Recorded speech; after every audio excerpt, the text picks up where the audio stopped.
지금 세계 최강이라 불리는 미 공군의 자존심이 이란의 거친 사막 한복판에서 처참하게 짓밟혔습니다. 수천억 원의 가치를 지닌 최첨단 전투기 F-15가 적진의 차가운 땅으로 추락했습니다. 하지만 진짜 비극은 기체의 파괴가 아니라 그 안에 타고 있던 2명의 조종사에게 닥친 운명이었습니다. 한 명은 기적적으로 구조되었지만 나머지 한 명의 생사는 안개 속에 가려져 있었습니다. 여러분은 국가가 단 한 명의 병사를 구하기 위해 얼마나 많은 것을 거는지 알고 계십니까? 오늘 우리는 이란 한복판에서 벌어진 긴박한 구조작전의 이면과 그 뒤에 숨겨진 불편한 진실을 파헤쳐보겠습니다. 사건의 시작은 평범한 비행 임무였습니다. 하지만 그 평범함은 순식간에 지옥 같은 비명으로 변했습니다. F-15 전투기가 레이더에서 사라진 순간 미 국방부는 거대한 충격에 빠졌습니다. 적대 국가인 이란의 영토 안에서 아군의 전투기가 격추되었다는 사실은 단순한 사고가 아니기 때문입니다. 이건 외교적 재앙이자 군사적 굴욕이었습니다. 그런데 이상합니다. 왜 미군은 즉각적인 보복 대신 조용한 구조작전에 사활을 걸었을까요? 핵심은 조종사가 쥐고 있는 정보의 가치에 있습니다. 비유하자면 이렇습니다. 수천억 원짜리 국가 기밀이 담긴 금고를 적진 한복판에 떨어뜨린 셈입니다. 첫 번째 조종사는 다행히 추락 직후 미 특수부대에 의해 빠르게 구조되었습니다. 하지만 두 번째 탑승자의 행방은 묘연했습니다. 이란군이 그를 먼저 발견한다면 상황은 걷잡을 수 없이 악화될 것이 뻔했습니다. 여기서 진짜 문제는 시간입니다. 구조 전문가들은 이를 골든하워라고 부릅니다. 적진에서 조종사가 생존할 수 있는 확률은 시간이 지날수록 기하급수적으로 떨어집니다. 데이터를 보면 더 참담합니다. 적대 지역에 추락한 조종사가 24시간 이내에 구조되지 못할 경우 생존율은 10% 미만으로 추락합니다. 미 특수부대는 이 희박한 가능성을 붙잡기 위해 목숨을 건 도박을 시작했습니다. 그들은 밤의 어둠을 틈타 이란의 삼엄한 경계망을 뚫고 들어갔습니다.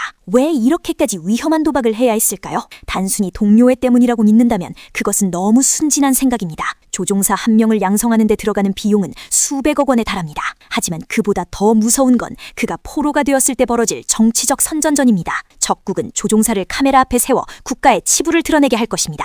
이건 투자가 아니에요. 국가의 체면과 안보라는 거대한 가치를 지키기 위해 오늘의 생명들을 저당 잡히는 겁니다. 구조작전은 긴박하게 흘러갔습니다. 특수부대원들은 이란군의 수색대를 피해 조종사의 신호를 추적했습니다. 사막의 추위와 적들의 추격 속에서 조종사는 숨을 죽이고 있었습니다. 그는 자신이 버려졌을지도 모른다는 공포와 싸워야 했습니다. 하지만 미군은 포기하지 않았습니다.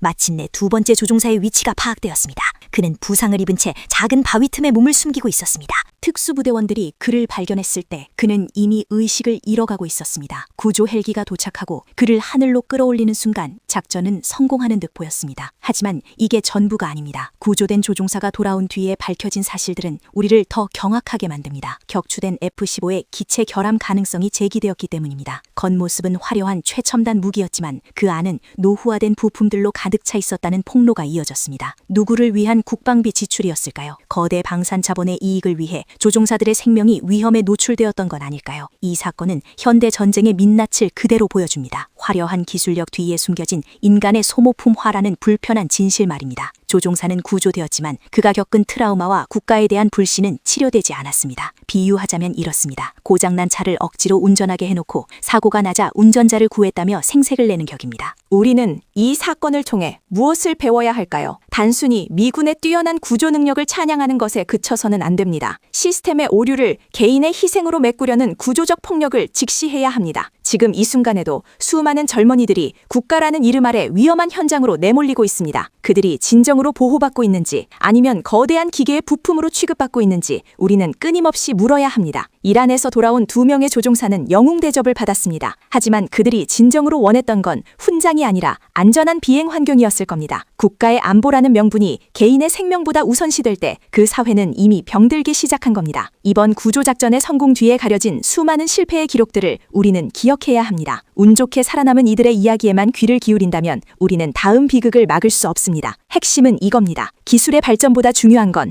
그 기술을 다루는 인간에 대한 존중입니다. 데이터를 보면 더 명확해집니다. 군비 경쟁에 쏟아붓는 예산의 단 1%만이라도 병사들의 안전장비 개선에 쓰였다면 이 사고는 일어나지 않았을지도 모릅니다. 하지만 자본의 논리는 언제나 효율성을 앞세웁니다. 더 비싼 무기를 파는 것이 한 명의 병사를 안전하게 지키는 것보다 우선시되는 현실입니다. 참으로 비정한 세상입니다. 조종사들은 이제 일상으로 돌아갔습니다. 하지만 그들이 바라보는 하늘은 예전처럼 푸르지만은 않을 겁니다. 언제든 다시 적진으로 떨어질 수 있다는 공포가 그들의 삶을 지배할 것이기 때문입니다. 우리는 이들의 희생을 당연하게 여겨서는 안 됩니다. 국가가 개인을 지켜줄 것이라는 믿음이 무너지는 순간 안보라는 성벽도 함께 무너집니다. 이번 사건은 우리에게 강력한 경고를 던지고 있습니다. 겉으로 보이는 화려한 성공에 취해 내부의 썩은 환부를 외면하지 말라는 경고입니다. 살아남으려면 우리는 끊임없이 질문하고 감시해야 합니다. 오늘 전해드린 이란에서의 긴박한 구조작전 이야기가 여러분에게 어떤 의미로 다가갔을지 궁금합니다. 단순히 먼 나라의 군사 이야기가 아니라 우리 삶의 안전과 가치에 대한 문제로 인식되기를 바랍니다. 이 단순한 진실을 잊지 않는 것, 그것이 이 냉혹한 국제사회와 시스템 속에서 우리 자신을 지키는 유일한 방법입니다. 국가의 존재 이유는 무엇일까요? 그리고 우리는 그 안에서 진정으로 보호받고 있을까요? 댓글로 여러분의 소중한 의견을 남겨주세요. 오늘 소식이 여러분의 삶에 의미 있는 변화를 만드는 계기가 되기를 바랍니다. 다음 시간에는 더 깊이 있는 분석과 충격적인 진실로 찾아뵙겠습니다. 시청해주셔서 감사합니다.